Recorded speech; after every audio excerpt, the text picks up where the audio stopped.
how do I relax or unwind? So I'm a teacher. So a lot of my time is spent on school functions and that sort of thing. Currently, I was hoodwinked into volunteering not volunteering my time, but like volunteering my time, like I'll get paid for it. Coaching soccer. So I wouldn't say that's how I unwind, but a lot of my days I'm at school and I teach, I'm at school from like 8 o'clock in the morning until almost 4 o'clock every day, and then I coach soccer, and I usually don't get home Monday through Friday until about 6:30 unless we have a game, and then it could be later. So a lot of my time goes into school stuff. Like they say, a teacher's work is never done. I'm always doing something school related, and I go out to school functions. Like we went and saw, actually, my writer friend Square Peg 72 and my other writer friend who is my roommate Star Novella, we actually went and saw the school musical a couple weeks back. Actually, was it last weekend? I don't remember, but at this point it's going to be a few weeks back. So we try to stay pretty, involved in our school stuff because they're teachers too. So sometimes, I don't get a lot of writing done between all my school stuff, and it happens, and hopefully my readers understand.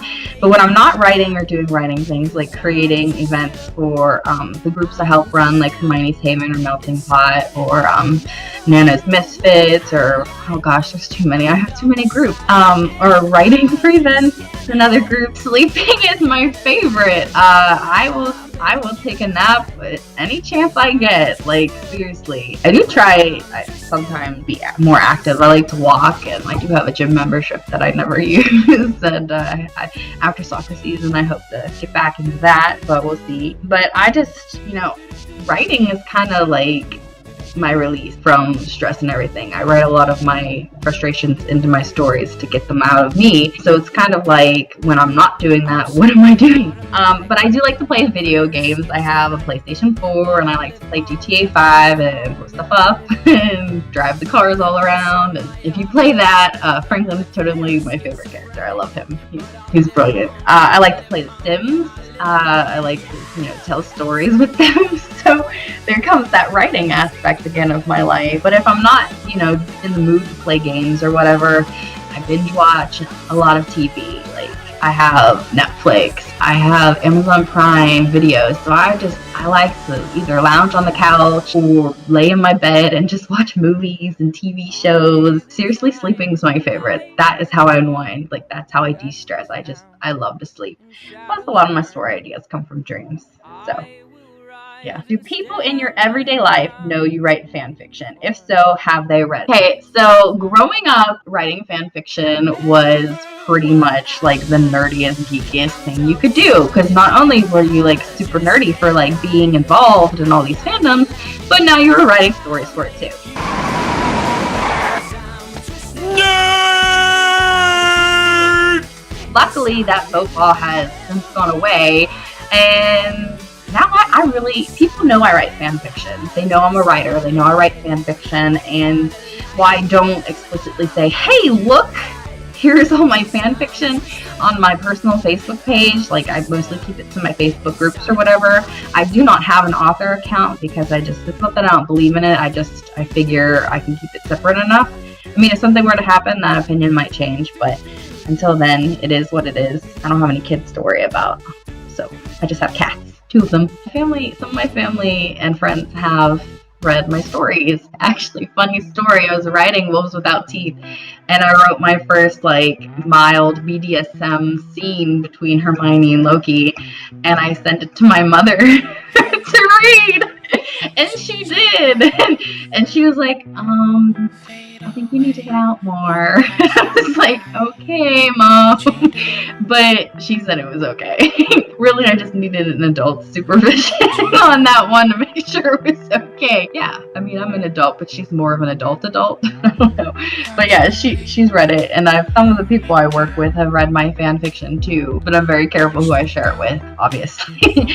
But yeah, I definitely have shared my stories with my friends and family, and actually I was home this video is being taken the week after Easter, my uncle was saying, I'm gonna get on YouTube and read some of your fan fiction in a weird creepypasta voice. And I was like, no, you are not doing that without my permission, because I will report that video. If anyone's gonna read my fan fiction in a crazy video, it's gonna be me. Definitely me. It's an erotic friend fiction story that I just wrote. I hope you like it because you're all in it. It's called Butt Loose. So yeah, I really don't care if people know I write fan fiction anymore. It is what it is. It's part of who I am. Alright, how do you interact with your audience in an age where access is both easier to achieve and harder to stand out? Like I said earlier, I definitely keep up with my Facebook group. Right, it's not a huge group. Like, I don't have a huge fan base like some writers do, but it's big enough, and members who come in, I like them to have at least read something of mine or know who I am, and so they're not just coming in there to creep on me. It is what it is. We make aesthetics and all these pretty things to entice people to read, rather. And so I hope that I make everything look pretty enough that you want to read it. And I'm horrible at summary. I kind of rely on those pictures to tell the story and kind of pull you in.